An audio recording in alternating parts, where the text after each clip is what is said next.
The Lord be with you. And with your spirit. A reading from the Holy Gospel according to Mark. At that time, as Jesus was leaving Jericho with his disciples and a great crowd, Bartimaeus, a blind beggar, the son of Timaeus, was standing by the roadside. And when he heard that it was Jesus of Nazareth, he began to cry out and say, "Jesus, Son of David, have mercy on me." And many rebuked him, telling him to be silent. But he cried out all the more, "Son of David, have mercy on me." And Jesus stopped and said, "Call him." And they called the blind man, saying to him, "Take heart, get up, he is calling you." And throwing off his cloak, he sprang up and came to Jesus. And Jesus said to him, "What do you want me to do for you?" And the blind man said to him, "Rabbi, let me recover my sight." And Jesus said to him, "Go your way, your faith has made you well." And immediately he recovered his sight and followed him on the way. The Gospel of the Lord. Praise to you, Lord Jesus Christ. Please be seated and kindly open your Bibles to Mark chapter 10, verse 46 to 52. Mark chapter 10, verse 46 to 52. I'd like everybody in the congregation, every Sunday, every individual in church to bring a Bible, okay? For the first 1 month, I'm going to overlook it. From the second month, I'm going to start checking your Bibles at the entrance of the church, and then I am going to start fining you. For me, the Word of God is crucial, and every Catholic must be familiar with the Word of God. So from next Sunday, please everyone, please bring your Bibles. For those of you who have it, altar servers, you don't have your Bibles, Mark chapter 10, verse 46 to 52.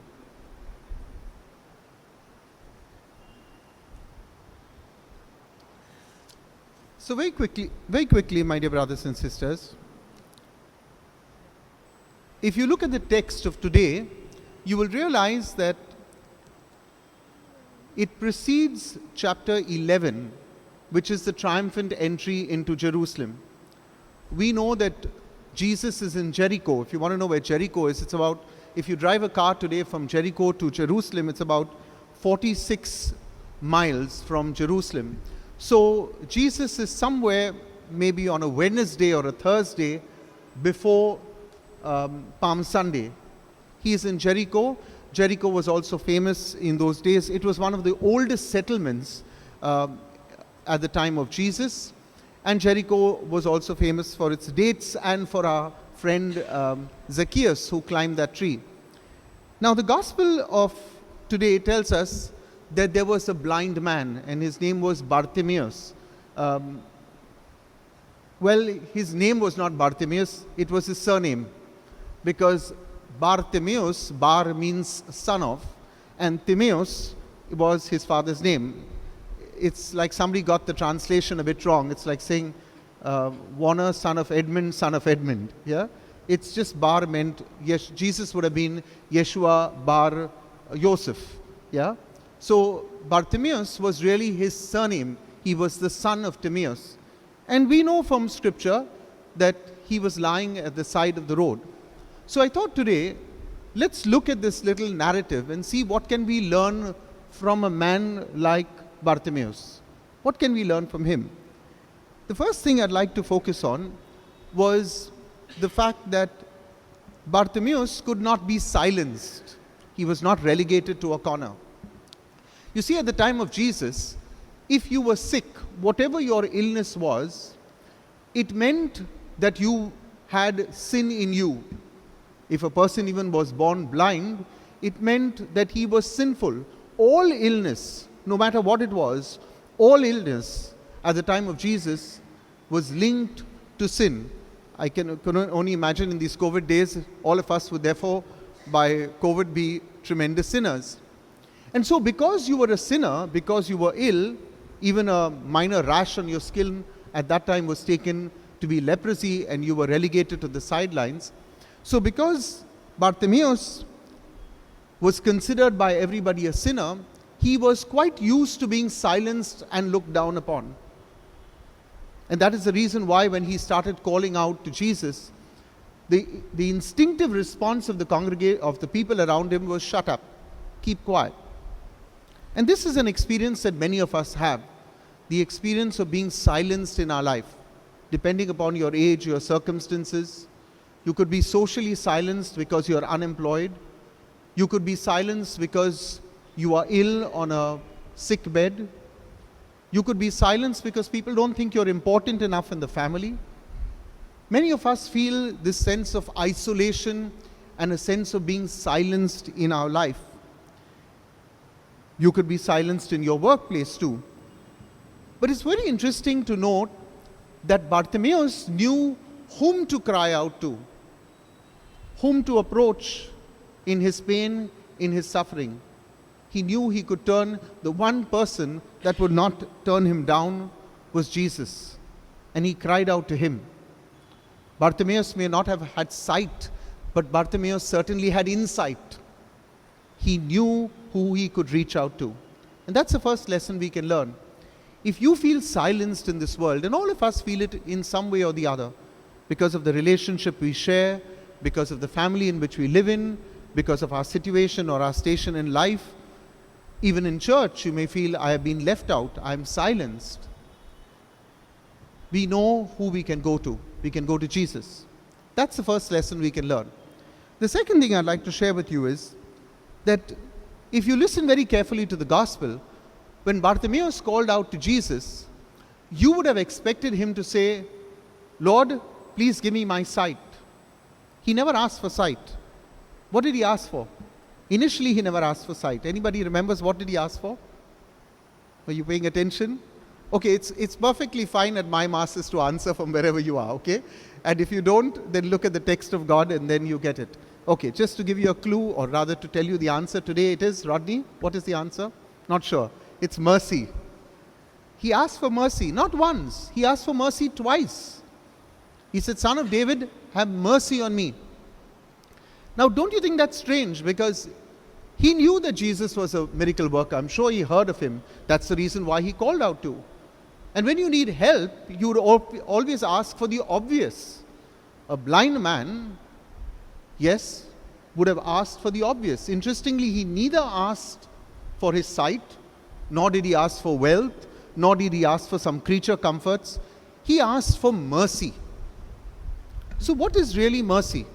Because I think most Catholics don't understand what mercy is. When they think of mercy, they think of God up in the heavens and me here, this miserable little creature, and then from time to time, God gives us this little mercy.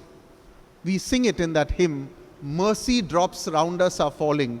It's like as if God is some kind of conjuice and he says, okay, Rita, today a little mercy for you. And Gordon, a little mercy for you. That's not who our God is. So what is mercy? Mercy is not something, when you read I always tell people, the English translation of the Greek text is very poor. In Greek, in Hebrew, the word is hesed. Now, the word hesed can't really be translated. But let's try this. If we had to loosely translate hesed or mercy, it would be best translated as thy loving kindness. Thy loving kindness. So what he was really asking Jesus was, can I have your love? Can I have your kindness? Now, I don't know whether you felt this, but when I was a young man, I had several questions which no priest would answer. I hope that's not the case in this church. You're free to ask me questions. And one of the things I felt very uncomfortable was at the start of the Mass. Because I would come very joyous at Mass. You'd see that I like to be I'm a little extrovert. Today the Alleluia almost had a samba tune. I wanted to do a jig and everybody was standing still. I was feeling very awkward. But hey, if the Alleluia is samba tune, we can have a little bit of fun. But when I was a young person, the penitential rite made me very uncomfortable. Because I came to church so happy and then the first thing I had to go into was in a very sad mood. You have been sent to heal the contrite of heart and everybody mutters, Lord have mercy. You came to call sinners, Christ have mercy. You plead for us at the right hand of the Father, Lord have mercy. And I began to ask myself, you have been sent to heal the contrite of heart. I should be saying, Hallelujah, Lord. You came to call sinners. I'm one of them. What a wonderful thing. Because you see, my concept of mercy was quite different. My concept of mercy was, he's going to punish me. And so, let me beg for help. But that's not what the penitential rite is. The penitential rite is not a time when we start merely looking at our sins, but it is a time when we look at the love of God in relation to our sin. Let me explain. I am a sinner, but God loves me in spite of who I am. Now, I want you to all join me in doing an exercise, not a physical one, but a vocal one. I am going to say the same prayer that we say at the penitential rite. You were sent to heal the contrite of heart. Normally, you would say, Lord, have mercy. Today, I want you to say, Lord, we thank you for your loving kindness. Can you all say that? Lord, we thank you for your loving kindness. You were sent to heal the contrite of heart. You came to call sinners. You plead for us at the right hand of the Father. Make sense? Make sense? You see, mercy is not that we are some little thing and God is up in his heaven. No. It's that a God is with us. He is Emmanuel. He understands our failings and he loves us. And Bartimaeus didn't ask for his sight. He asked for mercy. He said, can I have your love, Lord? So ask yourself this question. What is it that I want from Jesus? Because many of us come to him with a wish list. And that's fine. I understand that. I also go to Jesus with a wish list. Yeah? Lord, make my congregation alive and full of joy. Yeah? It's a wish list. I hope it will come true one day. I'm very allergic to dead congregations. And we priests are to be blamed. Because we have deadened you. Yeah, you come here, we follow the old maxim of pay, pray and obey, yeah, which gives you no room. I'd like this church to be a church of dialogue, a church of happiness, a church where we enjoy each other's company, not feel miserable when we come to Sunday Mass. So coming back to Bartimaeus, he asked for mercy. He didn't ask for gifts. And while we can ask the Lord for our wish list sometimes, in our struggle, ask him for his loving kindness because that endures. And finally, I just want to end by one more reflection. You see, Bartimaeus was told by Jesus at the end of his healing, Jesus said to Bartimaeus, Bartimaeus, go your way. He was healed. The Lord told him, you're fine, go away now. Did you notice in Scripture what Bartimaeus did? He didn't go away. Scripture tells us that he followed him on the way. He followed him on the way. He didn't go away. Now, what was the way that Bartimaeus was following? Remember, I began by telling you that we are in chapter 10 and chapter 11 is Jesus entering into Jerusalem. Jesus was not going to Jerusalem for a party. He was going to die. And Bartimaeus was following Jesus to death. Bartimaeus got what he wanted. He could have just said, thank you, Lord. Very grateful for what you've done for me. I've got my sight. I've got to catch up with my family, friends, and maybe 45 years of being blind. I have a big agenda, Lord. I need to go and fulfill it. He didn't do it. He said, the one man who gave me sight, the one man who cared for me, deserves my attention. And he followed Jesus to Jerusalem. So I want to end by asking you this, because you and I, my dear brothers and sisters, have received the Lord's mercy several times. And each time we've been healed. Is there anybody in this room who's not been healed? Is there a single one of you who's not been healed? And I don't mean just a physical ailment. We've been healed from bad relationships. We've been healed from financial situations. We've been healed from just about anything. And then we take the words of Jesus and we simply go away. What about following him? So how do we follow him?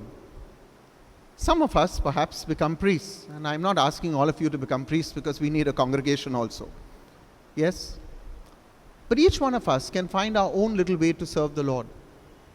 And in that we follow him. Today, just simply ask yourself, what can I do that will make me a disciple of Jesus this week?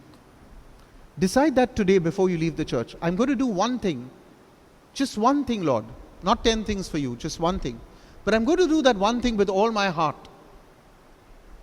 And that's the way, Lord, this week I will demonstrate my love for you.